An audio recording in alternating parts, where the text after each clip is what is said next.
back to the channel and another video on board of the BMW CE-04.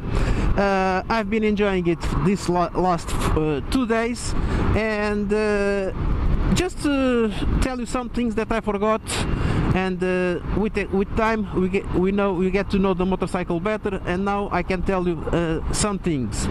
The first thing I'm gonna tell you, I'm commuting from home to work at this moment. I left home with 44% battery. I'm currently at 49, and I'm riding in eco mode. Okay, I did this commute in dynamic mode, which you can see in the video of the review. It was 25% battery to do 25 kilometers, and I'm now seeing if going in eco it will change. Basically that's what I'm gonna do. You will not see the whole commute, but in the end, when I reach the destination, I will show you how much battery it wasted. It wasted, or it went down.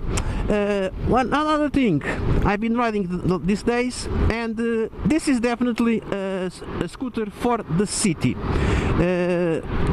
Yesterday I did 10 kilometers eco mode, not pushing it too much, using the regeneration as much as I could and everything, and I did 10 kilometers.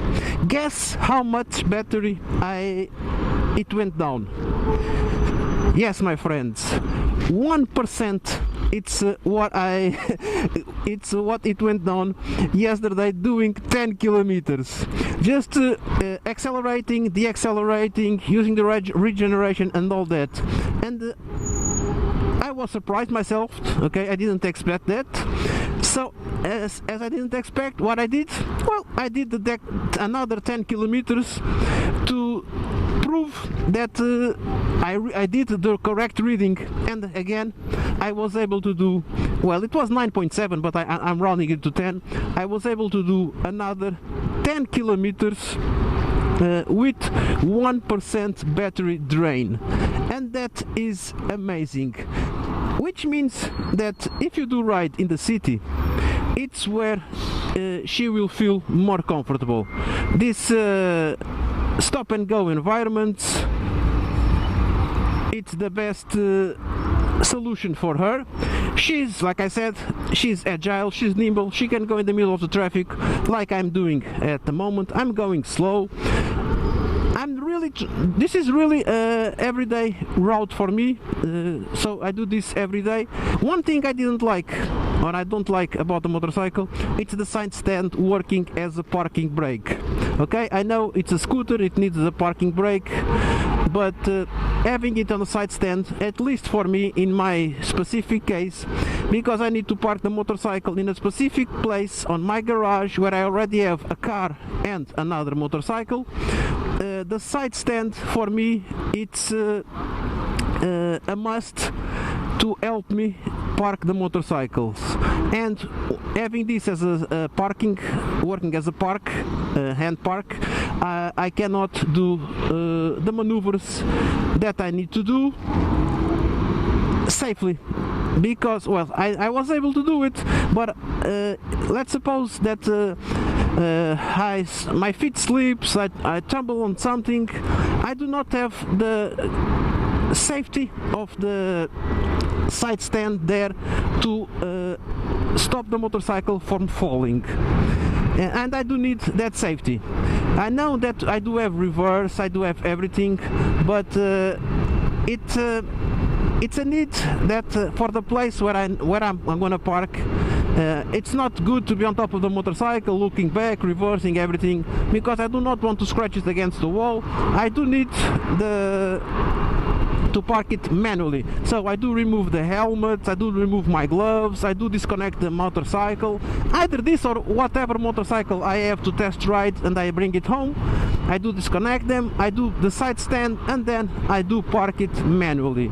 And it was 231 kilograms. It was not easy. The safety that the side stand gives me while I was parking, whew, it's another thing. Not having it there, it's scary.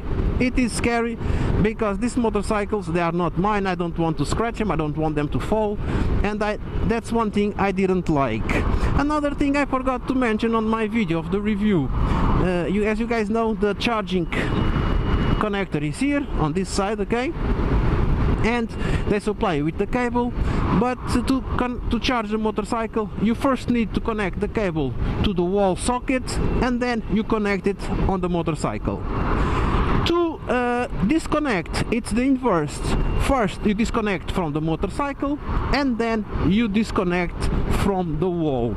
This was the indication that they gave me, and I simply forgot to mention it while I was doing the review. It's too much information, so I decided to bring you on this video.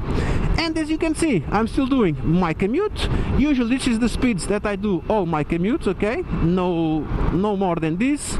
Usually there is more traffic, it's more intense like you saw before, but at this moment it's a little bit lighter, and I'm gonna do my commute, and when I reach the destination I will come back to show you how much battery it drained.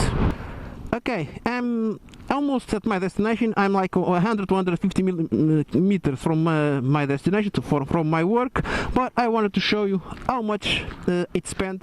And I do now have 41% battery left, so I spent 13% battery to do 25 kilometers in eco mode, which basically means it's half what I did in dynamic. I did 25% to do the same 25 kilometers. Here I did 13, so it's half. But again, the fun, it's also different.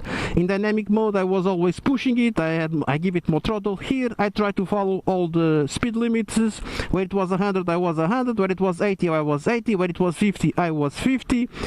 And with that in mind, if I plan my trips, I can do really nice times or range with this scooter.